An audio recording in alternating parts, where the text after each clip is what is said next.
Ukraine का भस्म होना तय, पुतिन से लड़ने को तैयार अमेरिका, फ्रांस।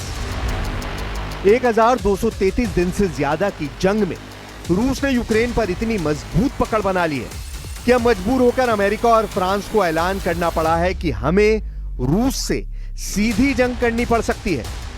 हम आपको दिखाने जा रहे हैं कि पिछले 36 घंटे में ही रूस ने यूक्रेन पर 1000 से ज्यादा ड्रोन और 85 से ज्यादा मिसाइलों से हमला किया है। आप राष्ट्रपति जेलेंस्की और राष्ट्रपति ट्रंप की बौखलाहट का इसी से अंदाजा लगा सकते हैं कि पहली बार ट्रंप ने पुतिन को चैलेंज करते हुए कहा है कि अमेरिका रूस की राजधानी मॉस्को पर बमों की बारिश कर सकता है। ऐसा पहली बार हुआ है कि अमेरिका यूक्रेन को बहुत बड़ी संख्या में पेट्रियट मिसाइल सिस्टम देने जा रहा है। ऐसा पहली बार हो रहा है कि फ्रांस के राष्ट्रपति मैक्रोन ने भी ऐलान कर दिया है कि फ्रांस और पूरा यूरोप यूक्रेन को किसी भी कीमत पर जंग हारने नहीं देगा, किसी भी कीमत पर यूक्रेन पर रूस का कब्जा नहीं होने देगा। अमेरिका, फ्रांस के इन बयानों के बाद से यूक्रेन पर रूस के हमलों में 10 गुना तेज वृद्धि दर्ज करने के दावे किए जा रहे हैं। हम आपको पिछले 36 घंटों के हमलों और उनका विश्लेषण और तेज होते युद्ध का वो सच दिखाने जा रहे हैं जो साबित करता है कि बहुत जल्द अब दुनिया तीसरे विश्व युद्ध की आग में जलने जा रही है। यूक्रेन पर होगा पूरा कब्जा, पुतिन के पास सिर्फ 90 दिन।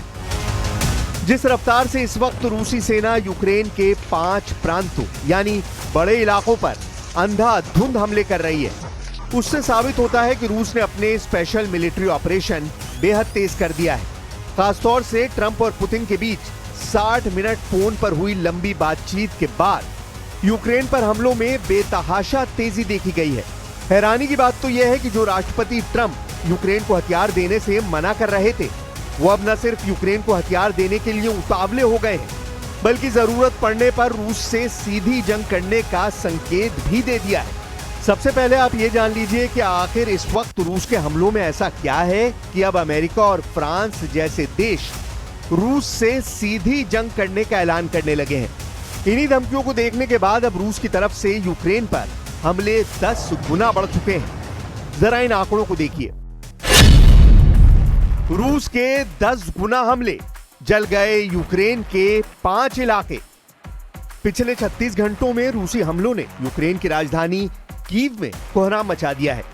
यूक्रेनी राष्ट्रपति व्लादिमीर जेलेंस्की ने रूस पर 18 मिसाइलें और लगभग 400 हमलावर ड्रोन दागने का आरोप लगाया है। यह हमला ज्यादातर कीव और आसपास के इलाकों को निशाना बनाकर किया गया और लगभग 10 घंटों तक चलता रहा।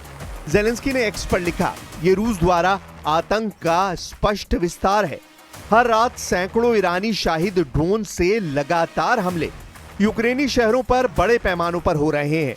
रूसी सेना ईरान निर्मित शाहिद ड्रोन का बड़े पैमाने पर इस्तेमाल कर रही है। इससे पहले जेलेंस्की ने दावा किया था कि रूस से जंग जब से शुरू हुई है तब से अब तक 28,743 से ज्यादा ईरान के शाहिद 136 ड्रोन से हमले कर चुका है। पिछले 18 घंटों में ही कीव में रूसी हमलों में 2 से ज्यादा लोगों की मौत हो चुकी है और 16 से ज्यादा घायल हैं। यह मौत का आंकड़ा भी इसलिए हैरान कर रहा है क्योंकि कीव को अमेरिका और यूरोप के एयर डिफेंस सिस्टम से मजबूत हवाई हमलों से सुरक्षा दी गई है, लेकिन उसके बावजूद लोग कीव में मारे जा रहे हैं। यह हमला रूस द्वारा युद्ध के अपने सबसे बड़े हवाई हमले के एक दिन बाद हुआ, जिसमें 728 ड्रोन और 13 मिसाइलें शामिल थीं। अमेरिकी राष्ट्रपति डोनाल्ड ट्रंप ने यूक्रेन के लिए और अधिक रक्षात्मक हथियारों को भी मंजूरी दी है और रूसी राष्ट्रपति व्लादिमीर पुतिन द्वारा मॉस्को के आक्रमण को तेज करने पर निराशा व्यक्त की है। इधर जेलेंस्की ने नए रूसी हमलों पर कहा है कि इसके लिए जरूरी है कि हम तेजी से काम करें। रूस पर सख्त प्रतिबंधों को तेजी से लागू किया जाना चाहिए। हम आपको बता दें, 10 जुलाई को ही रूसी हमले में यूक्रेन के चेर्निहिव, सूमे, पोल्टावा, क्रोवोग्राद और खार्किव क्षेत्र में भारी तबाही हुई है। वहीं रूसी रक्षा मंत्रालय का दावा है कि उसकी सेना ने काला सागर, बेलगोरोड, कुर्स्क, क्राइमिया और पेंजा के ऊपर 17 यूक्रेनी ड्रोनों को रोका था।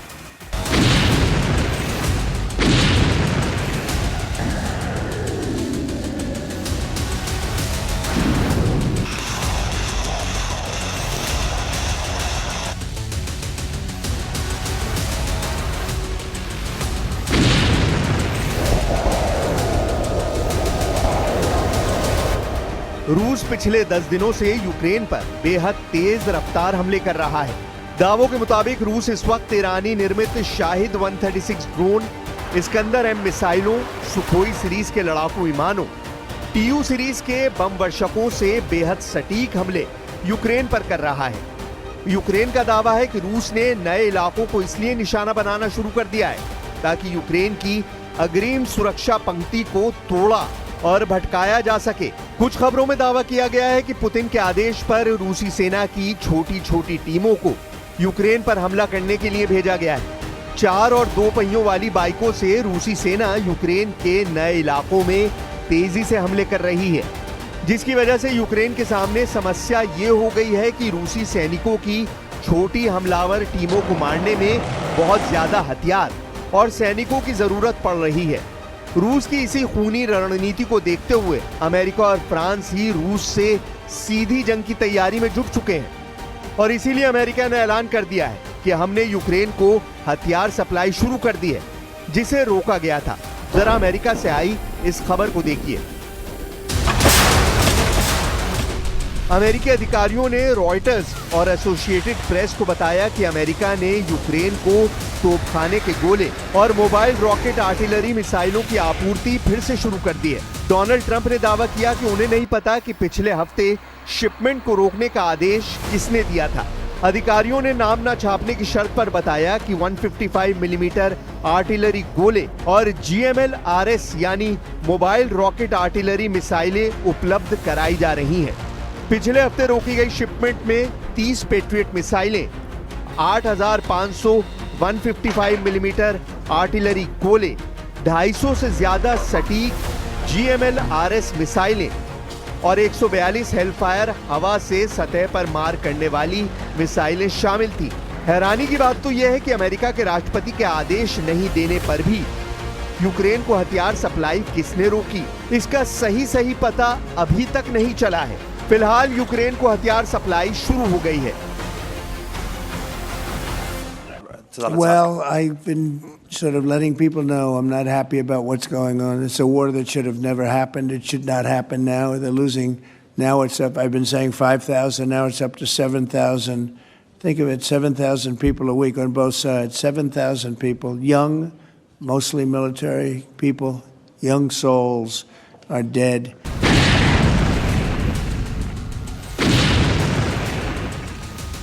चौबीस फरवरी 2022 से अब तक रूस यूक्रेन के 1,61,000 वर्ग किलोमीटर इलाके पर कब्जा कर चुका है। ये यूक्रेन की कुल जमीन का लगभग 27% है। लेकिन उसके बावजूद जिस तरह से पुतिन ने ऐलान किया है कि यूक्रेन की जमीन पर जहां जहां रूसी सेना के कदम पड़ते जाएंगे वो जमीन रूस की होती जाएगी। इस ऐलान ने यूक्रेन के साथ साथ अमेरिका समेत नेटो के 32 देशों के होश उड़ा दिए हैं। 3.5 साल से ज्यादा की जंग में अभी तक यूक्रेन नेटो के साथ मिलकर रूस को अपने देश से खदेड़ नहीं पाया। इधर पुतिन ने जब से ऐलान किया है कि उनकी और एशनिक हाइपरसोनिक मिसाइल का उत्पादन 3 गुना से ज्यादा बढ़ा दिया गया है, जो किसी परमाणु हथियार से कम नहीं है। इस खबर ने नेटो पर भारी दबाव डालना शुरू कर दिया है। इसीलिए नेटो ने सोचा कि कहीं ज्यादा देर ना हो जाए, उससे पहले रूस से मुकाबला करने के लिए बम बारूद का पूरा इंतजाम कर लो। हम आपको बता दें, इसी को लेकर राष्ट्रपति ट्रंप ने नेटो के हेडक्वार्टर हेग में ऐसा वॉर प्लान तैयार किया है जो बेहद खतरनाक होने जा रहा है।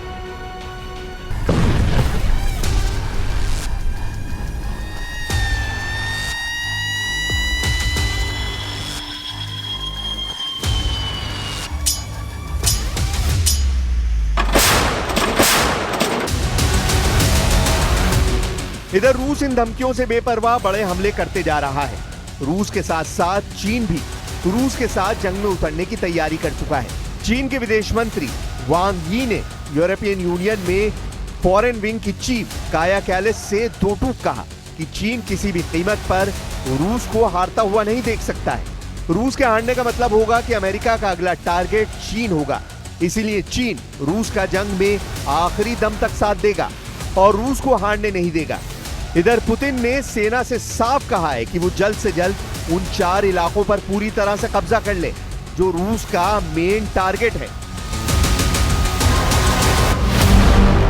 मॉस्को ने इस बात पर जोर दिया है कि युद्ध के समाधान की दिशा में प्रगति इस बात पर निर्भर करती है कि यूक्रेन 4 यूक्रेनी क्षेत्रों पर मॉस्को के नियंत्रण को मान्यता दे। रूस चाहता है कि लुहांस्क, डोनेस्क, ज़ैपोरिज़िया और खैरसोन पर कब्जा माना जाए। रूसी सेना यूक्रेन के लगभग 5वें हिस्से पर कंट्रोल कर चुकी है। रूस अभी यूक्रेन के लगभग 27% हिस्से पर कब्जा किए हुए है, जिसमें क्राइमिया, लुहांस्क क्षेत्र का 99% से अधिक, डोनेस्क, ज़ैपोरिज़िया और खैरसन क्षेत्रों का 70% से अधिक तथा खार्किव, सुमी और दिप्रोपेट्रोव्स्क के क्षेत्रों के कुछ हिस्से शामिल हैं। पुतिन ने हाल ही में यूक्रेन की सीमा से लगे सुमे क्षेत्र में एक बफर जोन बनाने की बात कही थी। इसका मकसद रूस के बॉर्डर इलाके जैसे कुर्स्क, ब्रायांस्क और बेलगोरेद को यूक्रेनी ड्रोन और तोपखाने के हमले से बचाना है। रूसी सेना ने सुमे के 4 गांवों नोवेंक, बासिवका, वेस्लिवका और जुरावका पर कब्जा कर लिया है, जो अब ग्रे जोन में है। रूस का दावा है कि सुमे शहर यानी सीमा से 25 किलोमीटर दूर को बफर जोन में शामिल करने से यूक्रेन की हमले की क्षमता कम होगी, लेकिन रूस अभी भी पूरी तरह से चारों क्षेत्रों पर कब्जा नहीं कर पाया है।